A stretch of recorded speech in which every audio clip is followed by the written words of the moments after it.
Now joining me now is Associate Professor Jennifer Murcia with the Department of Communication at Texas A&M.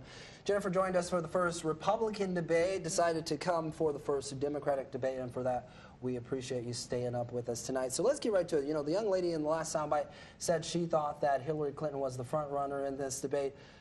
Would you agree or disagree with that? Oh, she's definitely the front runner, and has been for a long time. And so the stakes were pretty high for her tonight. She did, I think, what she needed to do, and so I think she'll be pretty happy with the result. Right, you know, going into the debate right after that 20-minute introduction from the candidates, something we didn't see in the Republican debate because the field is so large.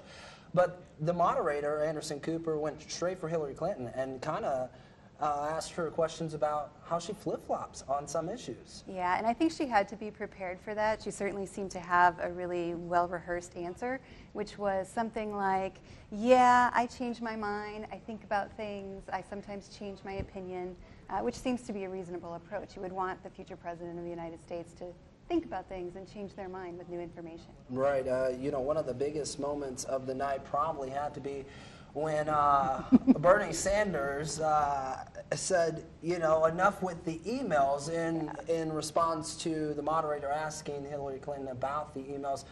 Do you think that was an appropriate response, and do you think the American people are tired of the email scandal?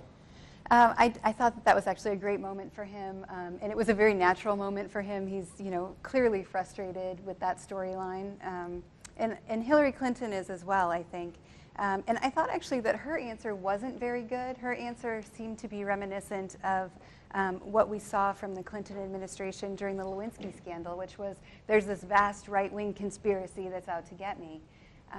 I'm not sure if the American public is interested in the story or if they're tired of it.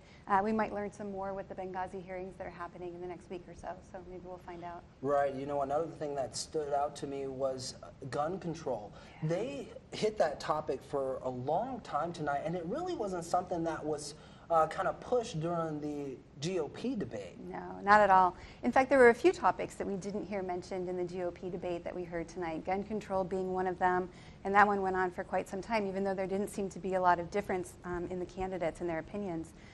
But the Black Lives Matter movement was mentioned here, and we didn't hear that in the first two debates on the GOP side, so there were some real differences.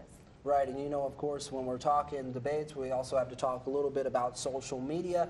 It was really interesting because Donald Trump, who is the Republican frontrunner, said he was going to live tweet throughout the debate, which he did. He didn't spare any feelings or words when it came to criticizing the candidates. You know, he got a lot of followers tonight after what he did. He did. I saw one statistic that said that he increased his followers by 60,000.